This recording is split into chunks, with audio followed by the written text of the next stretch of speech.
Supply of goods and services under GST. Supply जो है ये एक टैक्सेबल इवेंट होता है जीएसटी के अंदर में। सेक्शन 7 अंडर जीएसटी बताया गया है what are the taxable events जिसे हम सप्लाई कहते हैं।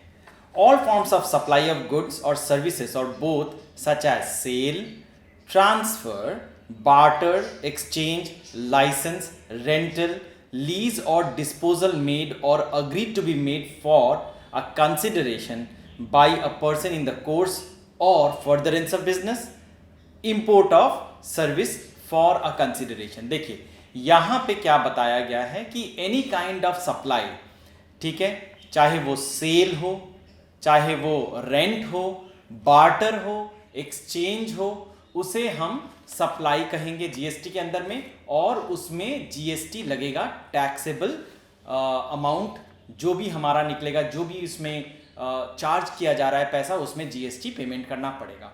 अगर हम इंपोर्ट भी करते हैं गुड्स या फिर इंपोर्ट करते हैं सर्विसेज तो उसमें भी हमें जीएसटी देना पड़ता है और वो जीएसटी चार्जेबल होता है।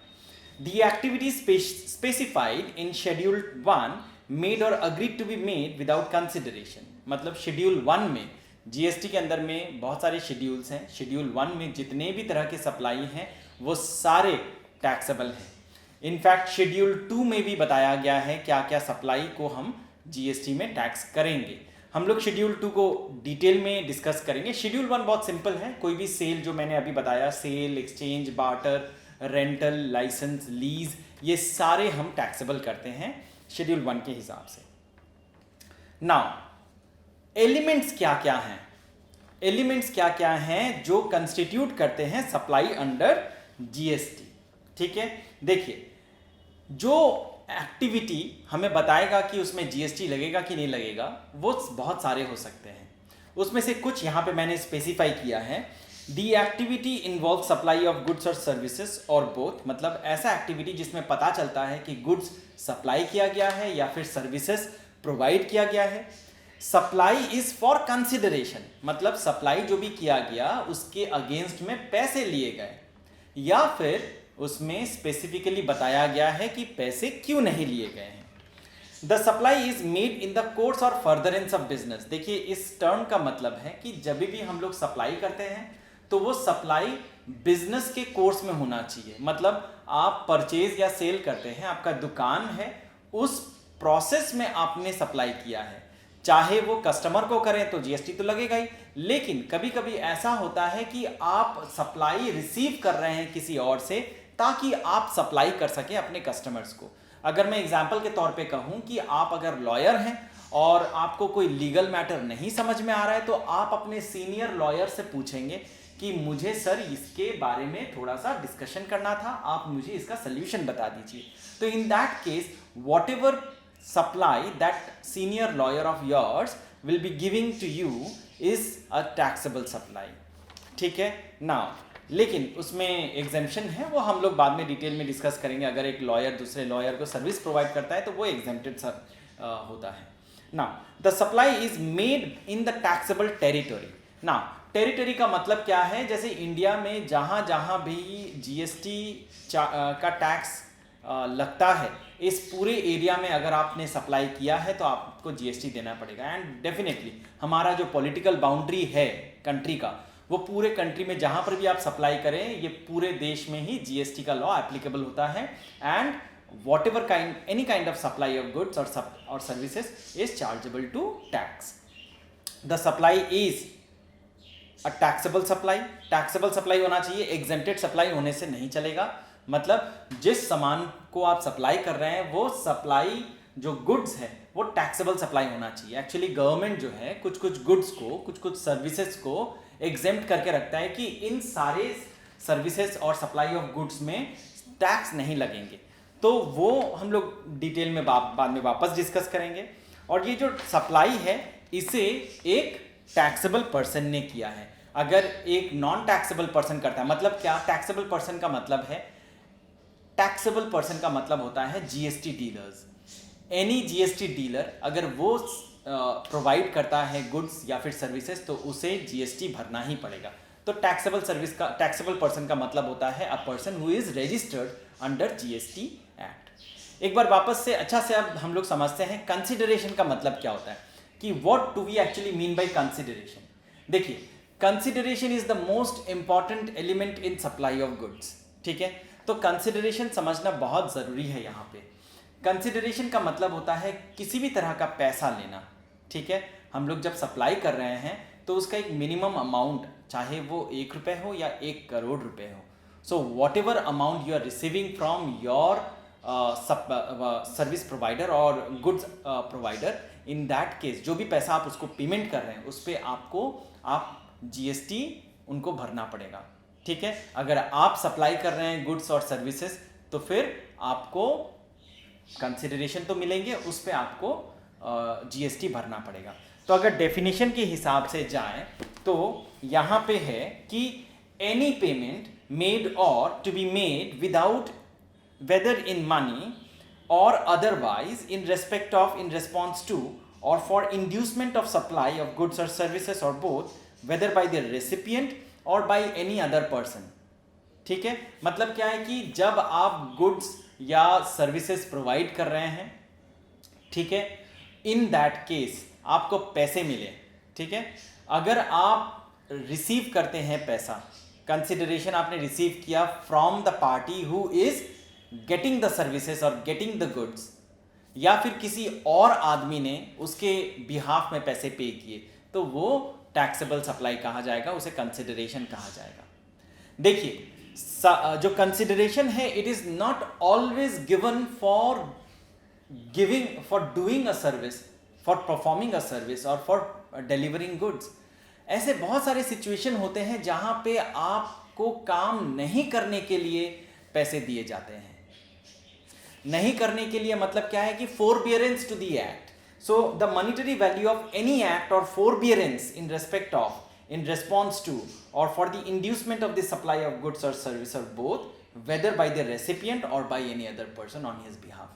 So अगर कोई भी काम नहीं करने के लिए आपको पैसे दिए गए तो फिर उसे भी आप टैक्सेबल सप्लाई कहेंगे, कंसिडरेशन कहा जाएगा उसे। मतलब मैं अगर आपको एग्जाम्पल के तौर पे कहूँ कि मिस्टर एक्स जो है वो बहुत ही सक्सेसफुल एम्प्लॉय हैं ए लिमिटेड के। ठीक है, अब ए लिमिटेड का जो वो एम्प्लॉय है he is leaving that company, but a limited make sures कि एक्स जो है उसके कंपटीटर के पास जाके वापस काम करना ना शुरू कर दे। अगर वो वैसा करता है तो all kinds of trade secrets will be revealed to the competitor.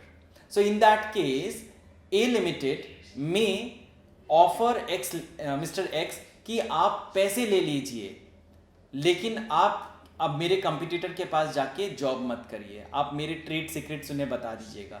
So in that case if X is receiving any money for not doing that work, for not joining that occupation, so वो taxable supply कहा जाएगा और जो पैसे वो receive करेंगे उसे consideration कहा जाएगा। What are the activities under Schedule 2? Schedule 2 के बारे में थोड़ा डिटेल में हम लोग देखते हैं कि Schedule 2 में क्या क्या कहा गया है जिसे सप्लाई कहा जाता है। Transfer of title in goods. Transfer of title in goods का मतलब है कि जब भी आप सामान बेचते हैं तो आप सामान को पोजेशन में भी ट्रांसफर करते हैं और उसका टाइटल भी ट्रांसफर करते हैं। मतलब if goods or assets are sold to any other person, so in that case possession is given to that person and title is also given, कि वो आदमी अब उसका मालिक बन गया। So if this kind of thing happens in any transaction that is a taxable supply और उसमें जीएसटी लगेगा। Now transfer of right in goods. देखिए, transfer of title in goods and transfer of rights in goods different है। Transfer of title happens when there is a permanent transfer, ठीक है, जब sale होता है। लेकिन जब transfer of rights in goods के बारे में हम बात करते हैं, इसका मतलब है कि आप किसी को अपना सामान यूज करने के लिए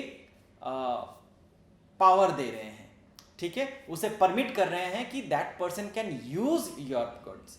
तो देखिए यहां पे कि any transfer of rights in goods or of undivided share in goods without the transfer of title thereof is taxable supply. मैं एक दो एग्जाम्पल बताता हूं आपको। देखिए, X limited owns a computer, it is given on rent to Y, ownership is not transferred to Y. ठीक है, x के पास एक कंप्यूटर था, एक्स ने वाई को एक कंप्यूटर दे दिया कि भैया आप यूज करिए उसको, लेकिन उसके लिए मुझे आप रेंट दीजिएगा।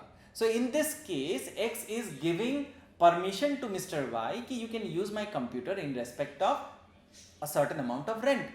So in that case whatever rental amount Mr. X is receiving वो consideration कहलाएगा, और ये जो सर्विस उसने दिया है कि आप परमिशन दे रहे हैं सामान को यूज करने का, इसे टैक्सेबल सप्लाई कहा जाएगा ऑफ सर्विसेज, और जो भी पैसा वो रेंट ले रहे हैं उस पर जीएसटी चार्ज होगा।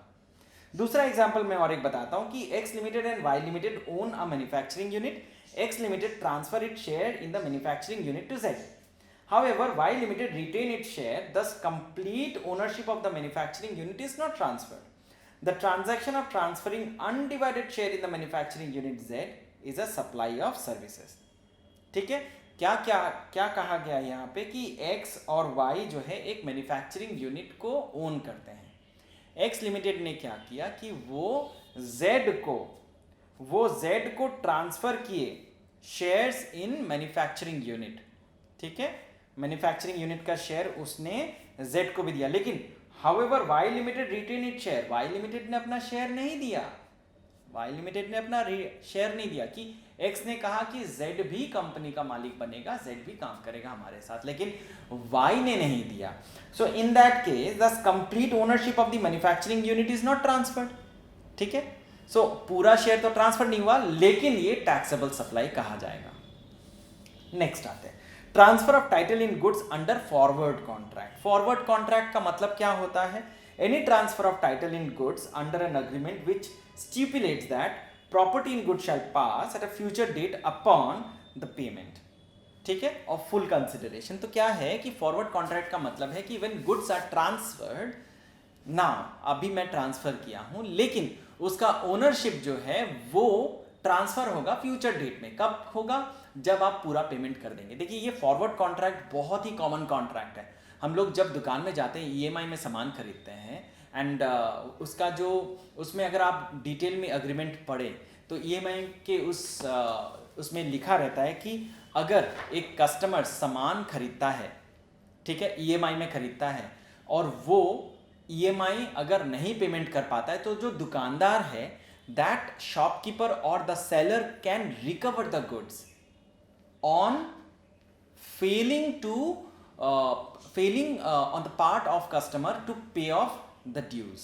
मतलब अगर कस्टमर ईएमआई पे करने में फेल करता है तो इन दैट केस जो सेलर है वो सामान को रिकवर कर सकता है।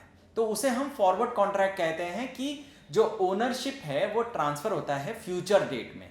ठीक है, तो वो फॉरवर्ड कॉन्ट्रैक्ट कहा जाता है और वो जीएसटी लगता है उस पर। It is a GST taxable supply. So एक बार एक एग्जांपल मैं बताता हूं। X enters into an agreement with Y on July 2019। Under this agreement X sells 5000 bags of white cement to Y on December 1 at rupees 810 per bag. Title in goods will be transferred to Y at the time of full payment of consideration on December 1. This is supply under GST. तो देखिए यहाँ पे क्या हुआ कि Y और X ने एक अग्रीमेंट में वो लोग एंटर हुए किस तारीख को? जुलाई 20 को, कि मैं 5000 X जो है 5000 बस्ते 5000 बैग्स ऑफ सीमेंट जो है वो Y को देगा, लेकिन Y जो है वो उसके अगेंस्ट में पैसा दे रहा है ऑन December 1st 2019। ठीक है, सो December 1 में वो पैसा दे रहा है और X उसको पहले ही बोल दिया था कि आप जब पैसा देंगे तभी आप सामान के मालिक बनेंगे। मैं सामान आपको दे रहा हूँ लेकिन सामान के मालिक आप तब बनेंगे। तो फिर जो 1 December 2019 है that is the date of cell.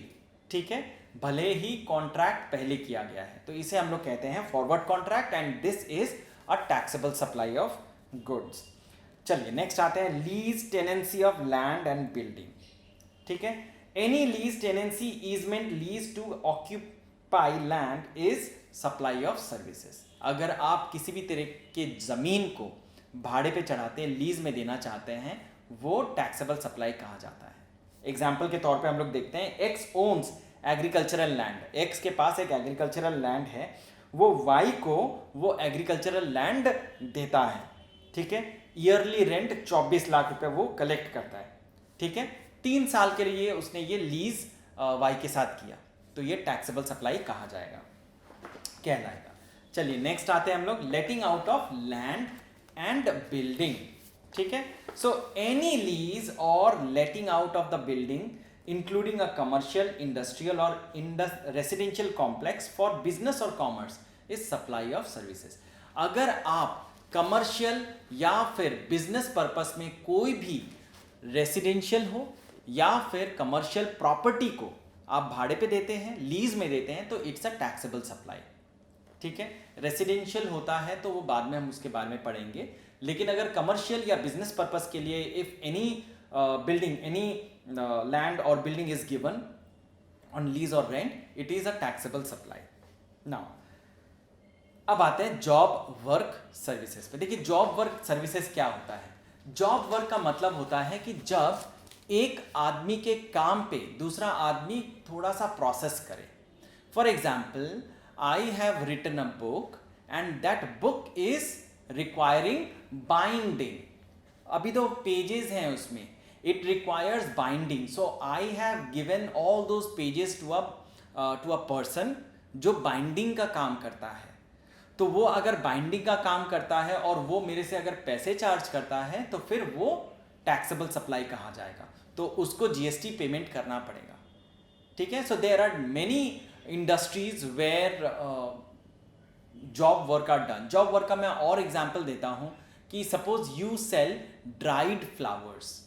आप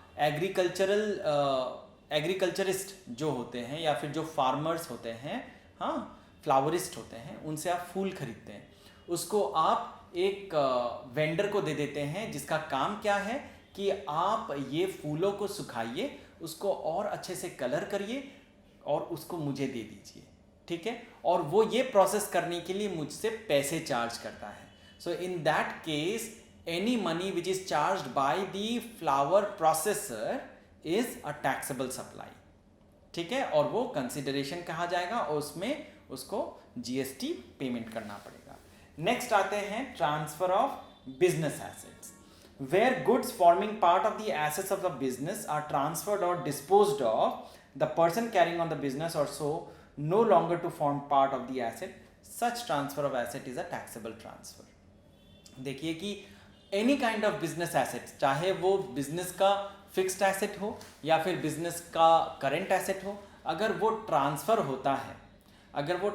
होता है तो फिर उसमें जीएसटी लगेगा, वो टैक्सेबल सप्लाई है, ठीक है। नाउ नेक्स्ट आते हैं यूज ऑफ बिजनेस एसेट और goods for non business use.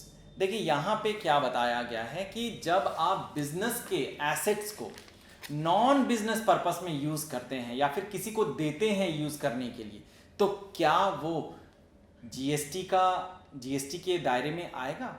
जरूर आएगा। मैं कुछ एग्जांपल्स में बताता हूं यहाँ पे कि X limited is a marketing company, its shares are owned by X and his family. X limited owns 50 computers in its office. One of the computers which is owned by X Limited is given by X to his friend Y. ठीक है, for his personal use, ownership is not transferred, no consideration is recovered from Mr. Y. This is a taxable supply. ठीक है, इसमें tax लगेगा और इसमें GST लगेगा, ये सप्लाई है अंडर जीएसटी। क्या कहा गया है, देखिए सिचुएशन क्या है। यूज ऑफ बिजनेस गुड्स और फॉर नॉन बिजनेस यूज में आप सामान which is owned by the company, here the situation is goods are owned by the company, ठीक है, and one of the computer, all the computers are business assets of the company X Limited. So one of the computer is given to a friend of X, the owner of X Limited. Now Y is just using the computer. Y did not pay any rent to X.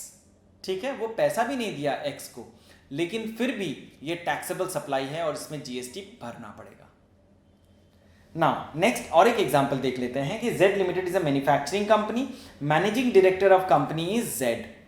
One of the cars owned by the company is given to a a friend of Z. क्या हुआ कि Z limited जो है वो एक company है विच is owned bye mister Z, ठीक है, वो शेयर होल्डर है कंपनी के। तो वो कंपनी के पास काफ़ी सारे कार्स हैं। वो जेड जो है, मिस्टर ए उसके एक फ्रेंड है, उसे एक गाड़ी देते हैं। क्यों देते हैं गाड़ी? The car is use by a for private journey between Mumbai and Pune. No consideration is charge by mister Z. Z ने कोई भी पैसा चार्ज नहीं किया और ए ने भी कोई पैसा नहीं दिया, तो ये भी टैक्सेबल सप्लाई होगा और इसमें जीएसटी लगेगा ना। नेक्स्ट आते हैं, treatment of goods after the person owning the business ceases to be a taxable person. देखिए ये जो सिचुएशन है, ये सिचुएशन है कि जब एक टैक्सेबल पर्सन नहीं रहता है, तो उस टाइम पे उसके सामानों का क्या होगा, ठीक है।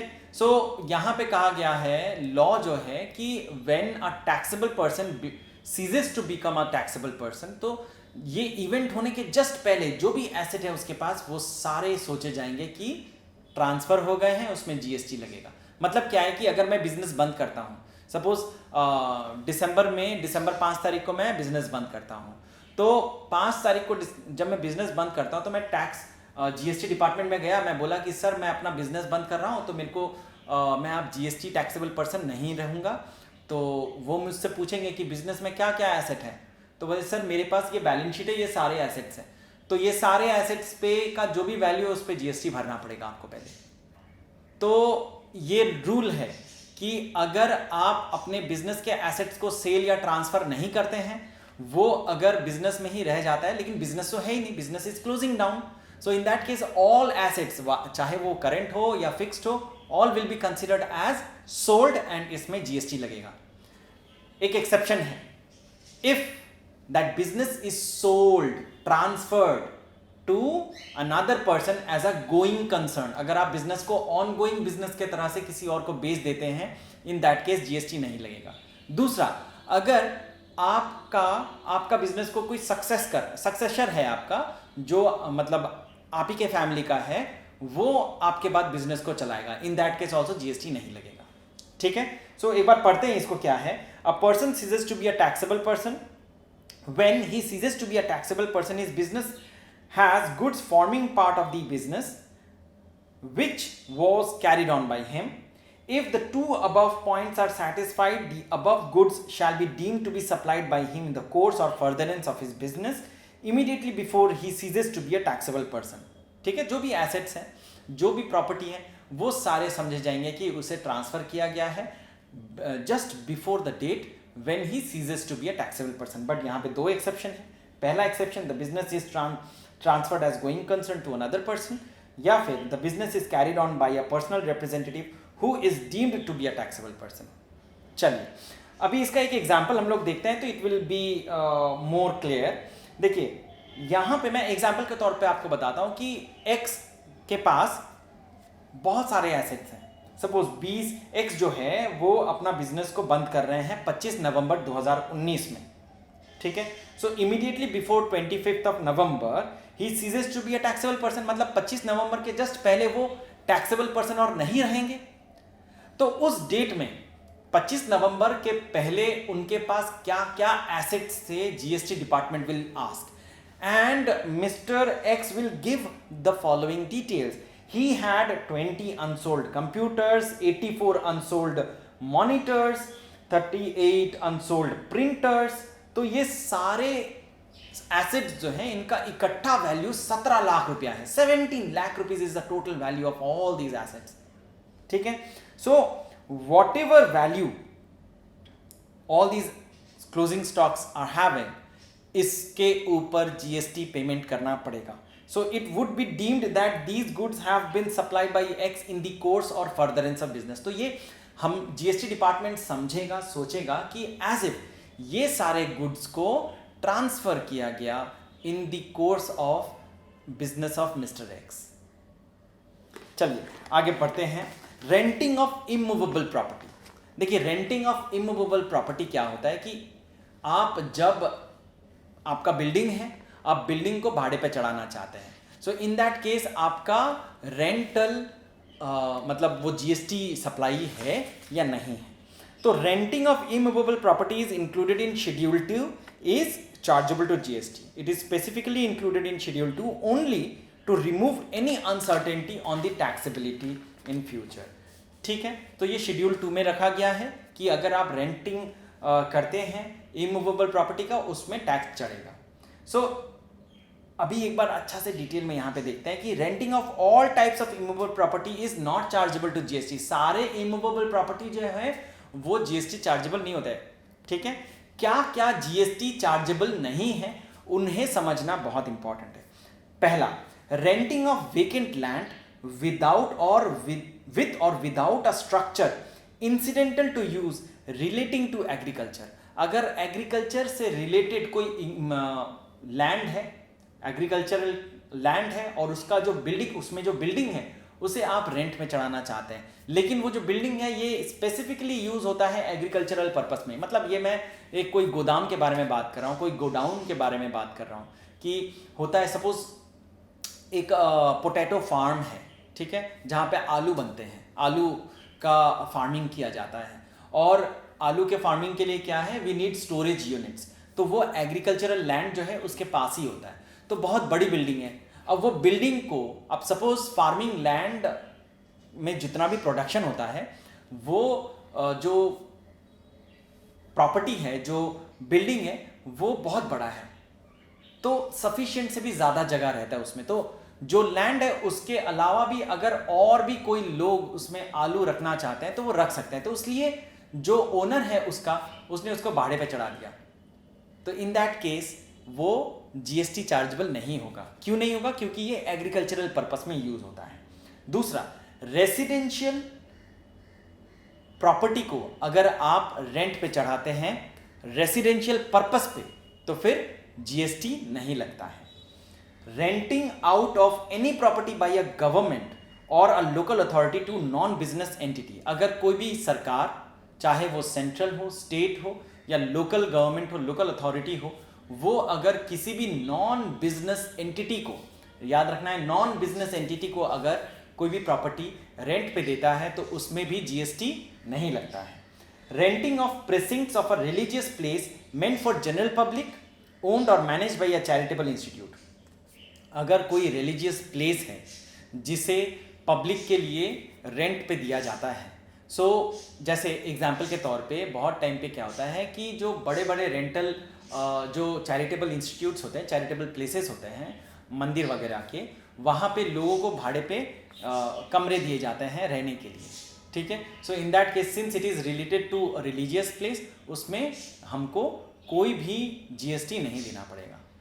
नेक्स्ट आते हैं, renting of hotel, guest house, club, camp site or other commercial places meant for residential or lodging purposes.